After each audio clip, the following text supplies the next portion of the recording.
y'all? Welcome back to the garage. Welcome back to the channel.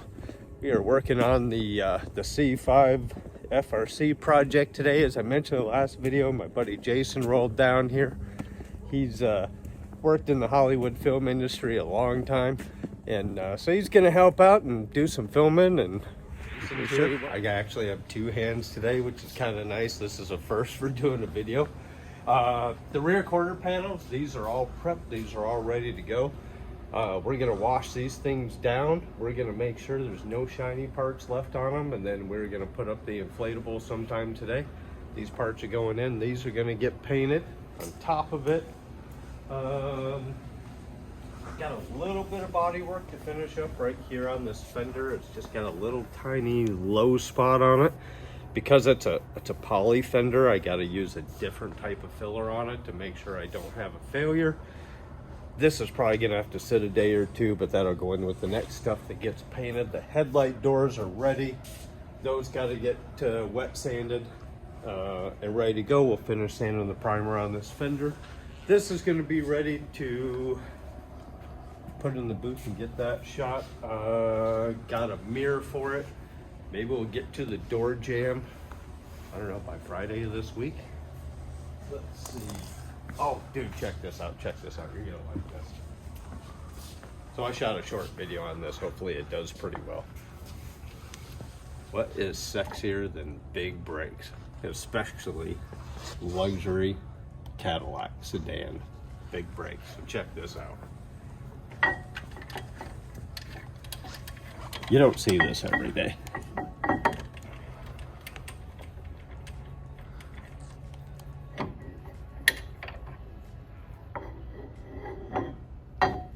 That is almost a direct bolt-on Brembo Cadillac 4-pot ATS-V caliper.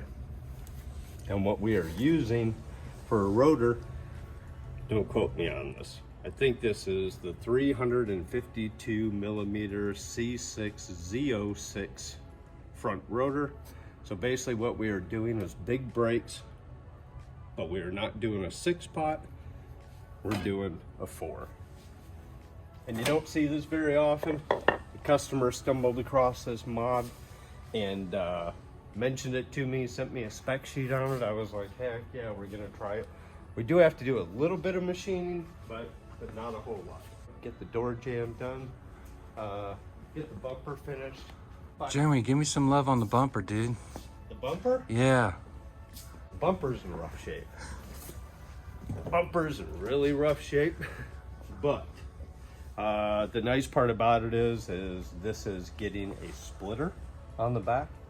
A lot of this old body work is going to be covered up and never seen again, so we're still going to smooth it out. We're going to get all these failure cracking points and flaking points out of here because I don't ever want my paint to peel.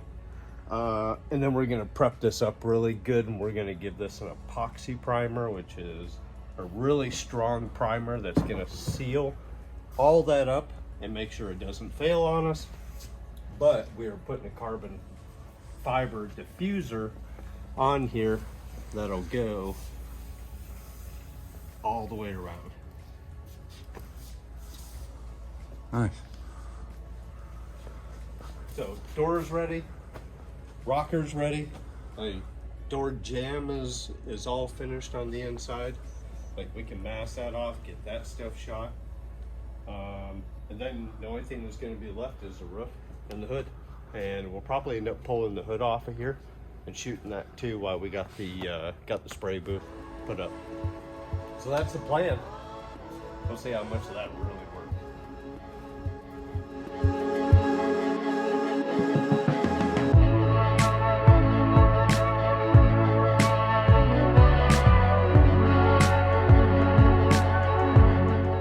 See how smooth that sounds now?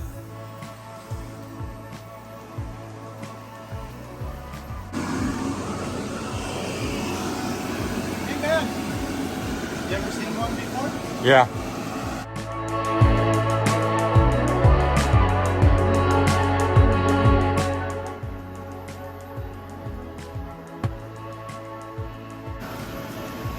What's going on in here, man? So I'm starting to set up the parts, and what I'm doing is I'm making sure that I can get all the way around the parts without bumping into anything. So I want a pretty good little bit of space because I got to get all the way around this to make sure I get paint on every single surface. But we just set up the Vector. If you've never used one of these before, portable spray booth, you can buy these on Amazon. Put a link like I always do down below. Pretty loud, Jeremy. What are these? What's going on here? So it's the blower. So there's one blower that actually inflates the nylon sides, and then there's another one that filters air, and it creates a positive air pressure on the inside blowing to the outside. What that positive air pressure does, right through that one, what the positive air pressure does is it forces the paint that's in the air to go through the filters. So when it comes out the other side, it's just clean air again.